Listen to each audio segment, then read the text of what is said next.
ایک اور قرآن حکیم نے اہم بات کی طرف توجہ دلائی کہ جب سوسائٹی کے اندر بگاڑ پیدا ہو جاتا، اس بگاڑ کے نتیجے میں اس سوسائٹی پہ زوال آتا، عذاب آتا۔ یہ بات ذہن میں رکھو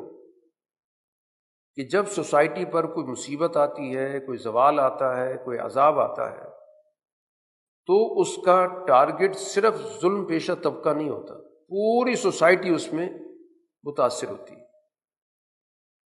اگر کوئی یہ سوچے کہ ہم تو کچھ نہیں کرتے، ہم تو ظلم نہیں کرتے، جو ظلم کرنے والے ہیں ان پر ہی وبال آئے گا، اور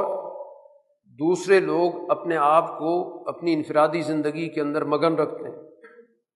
کہ ہم اپنی انفرادی اصلاح کر لیتے ہیں، اپنے اعمال درست کر لیتے ہیں۔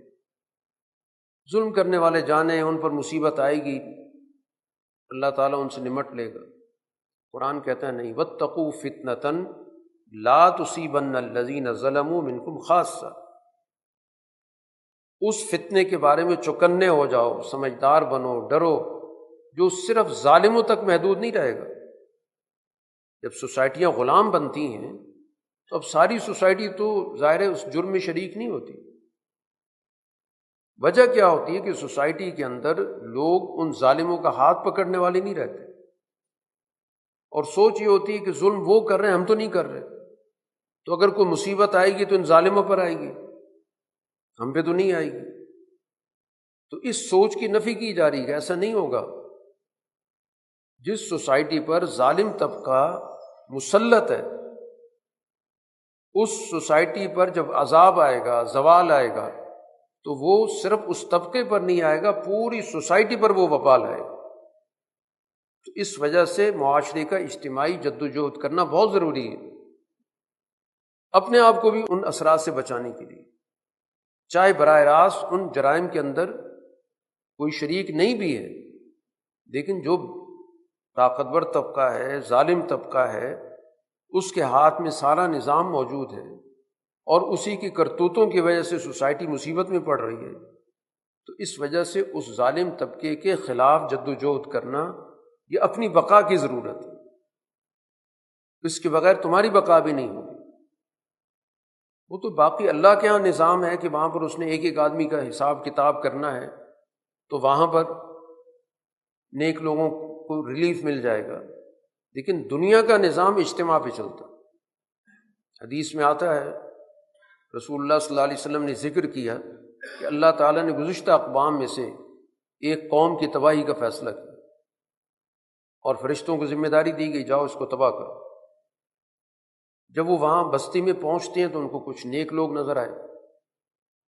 جو اللہ کی بندگی عبادت میں مصروف تھے،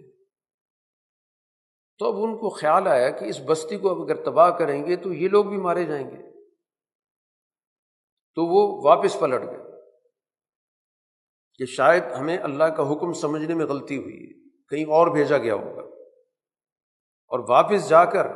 جب ان سے پوچھا گیا کیا معاملہ ہے، انہوں نے کہا کہ ہم تو گئے تھے لیکن وہاں پر ہمیں چند ایسے لوگ بھی نظر آئے جو نیک آدمی تھے، جو اللہ کی عبادت میں مصروف تھے۔ تو اس موقع پر کہا گیا اللہ کی طرف سے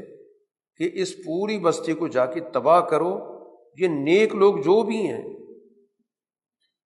یہ اس سوسائٹی کے برے حالات پر نہ کبھی بولتے تھے، نہ لوگوں کو توجہ دلاتے تھے، نہ کوئی جدوجہد کرتے تھے۔ اگر ان کی کوئی نیکی ہے تو ہم قیامت کے روز ان کی نیکیوں کا پورا پورا اجر ان کو دے دیں گے، لیکن دنیا کا نظام اجتماع پر طے ہوتا ہے۔ اجتماعی نظام جب خراب ہے تو چند لوگوں کی نیکی سے وہ معاشرہ بچ نہیں سکتا، اس معاشرے پہ زوال بھی آتا ہے، غلامی بھی آتی ہے، تباہی بھی آتی ہے۔ تو یہ بنیادی بات سمجھا دی گئی کہ دنیا کے اندر ظلم کے خلاف شعور پیدا کرنا، ظلم کے خلاف قوت پیدا کرنا،